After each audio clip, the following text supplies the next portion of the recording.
I want to know, why did my grocery bill go up $150 and I'm buying the same shit? That's so true. What happens when the price of bread becomes $25 and niggas start killing each other over ham sandwiches? That's where we going. That's where we are. Right. Welcome to Nice Finance. If you're reading the title, you already know what this video is about.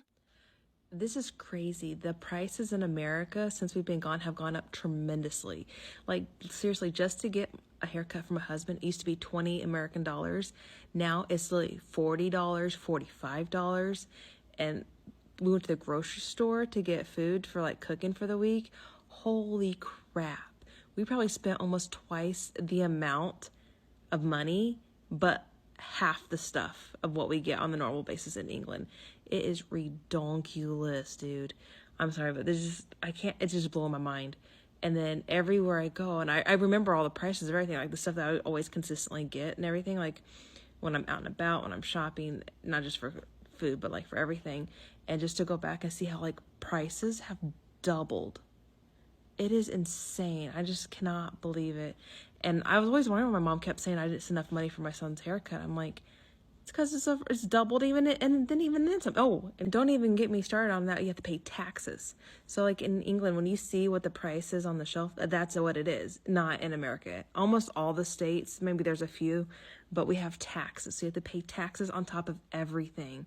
And then if you're going to go eat out at a restaurant, you got to leave a tip.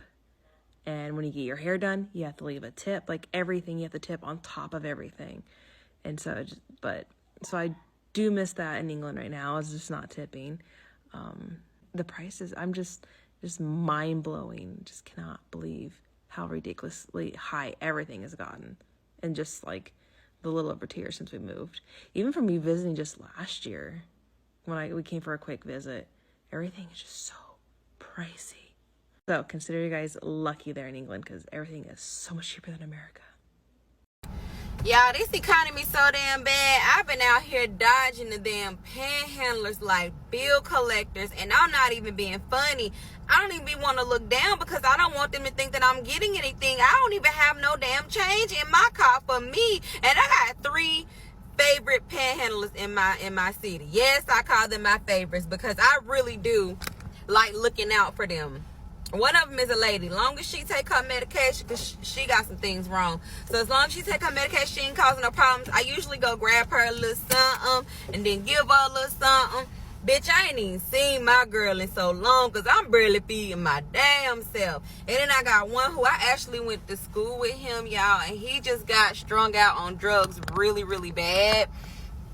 But anytime he see me, like, he already know I'm going to give him something because I just really want him to get better. Even though it's been a long time, so I don't know if it's going to happen. But, man, I hope my damn voting make a difference because I shouldn't even be dodging no damn panhandlers like bill collectors. I'm about to be outside with their ass with a sign next. Shit. This is 100% correct. People don't want to change their habits. They just want to complain. What I've noticed most of all from the grocery haul videos is how many people are buying like 3 to 4 packs of canned soda, 2 cases of Gatorade. Like, first of all, Gatorade is not a regular drink. Your kids should not be drinking Gatorade like water. That's not what it's for. That's not how it works. It's actually bad for you when you drink it like that. If you just drank water, maybe some lemonade here and there, I could get a gallon of lemonade at Whole Foods right now for $2.69. And I get that every once in a while, but we just drink water. You don't need cases of Mellow Yellow and soda. You don't need packs upon packs of 1 serving macaroni and cheese. Like, that's the issue. It's not like, yes, it is also more expensive to get the essentials, but everything that y'all be getting, I'm not going to say this person, but a lot of these grocery haul videos, they're just processed junk. It doesn't fill you up. It is not nutritious. Therefore, you have to eat more of it and you spend more money. This is a y'all problem for the people who can't shop, not this person who makes the comment. I'm just using this as a springboard. So we keep hearing that the economy is chugging along nicely, the job market is resilient, and inflation is coming down to 2.4% as of September year over year. Now, if all of this is true, and I'm not saying that it's not, then why do people still feel down about the state of the economy? Well, one potential reason that I'd like to zoom in on is the cumulative effect that inflation has had on purchasing power, particularly since before the pandemic. Now, when we hear that inflation has gone down to 2.4%, that's year over year changes, meaning inflation is only 2.4% higher than what it was last year. Well, for one, if I bought 2 months worth of groceries in July, that doesn't really help me that much now, does it? But even more so, if we look how prices have changed since before, let's say 2019 moving forward, then we get a different picture. Since 2019, average prices have risen roughly 23% as compared to this year, 21% compared to 2021, and so forth. So this paints a very different picture. The persistent impact of inflation seems to matter far more than at any one point in time.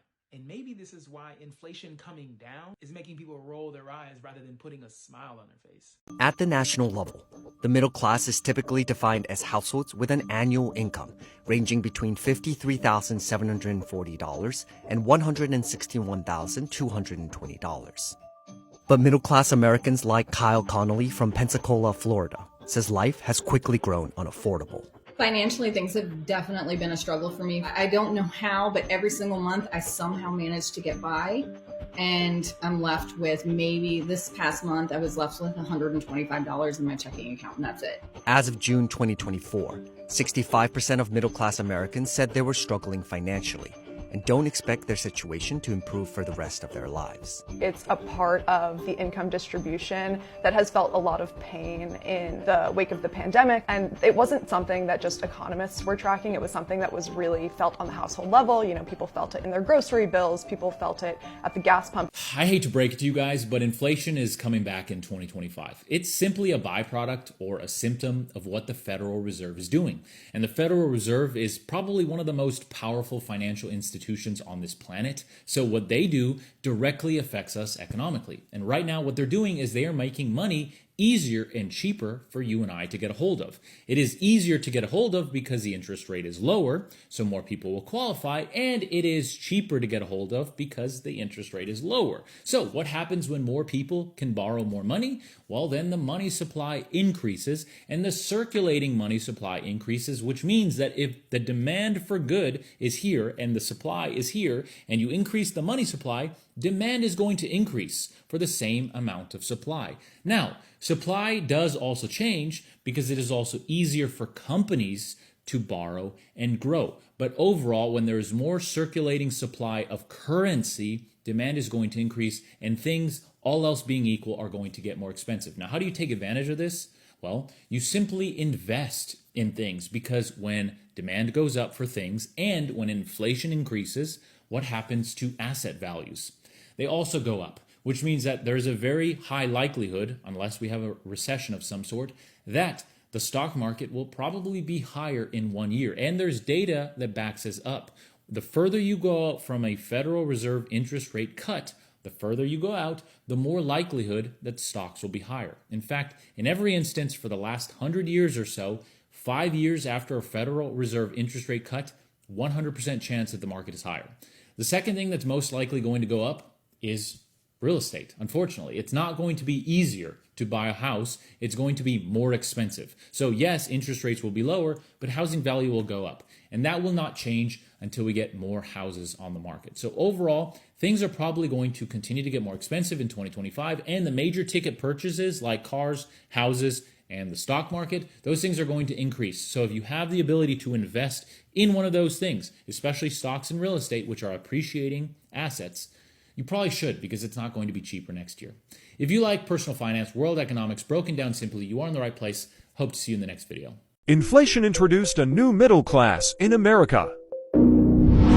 Is $50 an hour the new middle class? I know that sounds so outrageous to say, but I almost think it's necessary for people to live with these cost of living. And what's bizarre is the hourlies are not matching up at all. There are people in fast food joints with no experience that can get started for $16 an hour, but yet there's job postings where they want a bachelor's or master's degree starting you off at $17 an hour. That, in my opinion, is minimum wage. That is $2,300 a month after taxes. Rent is $2,000, groceries is $1,000, childcare is like $2,000. Not to mention everything else, like $2,300 people cannot survive on, and that's what they're starting bachelor's and master's degree people on? What? I talked to a guy who was a bartender. He was serving us drinks last weekend, and he said he used to be a school teacher, and he quit because he was only making $50,000 a year, and when he bartends, he makes over $100,000. So he's like, why did I even go to college and do all that? But that's why this whole thing is out of whack. The companies that just seem to also be out of touch with they're so excited about starting at $17 an hour. Even if you work your way up to $35 an hour, it's still barely enough to get by. You're not going to be able to buy a house on $35 an hour. So that's what's out of whack even more than inflation. If you enjoy the content, please consider subscribing, sharing the video, and giving it a thumbs up. Until next time, take care.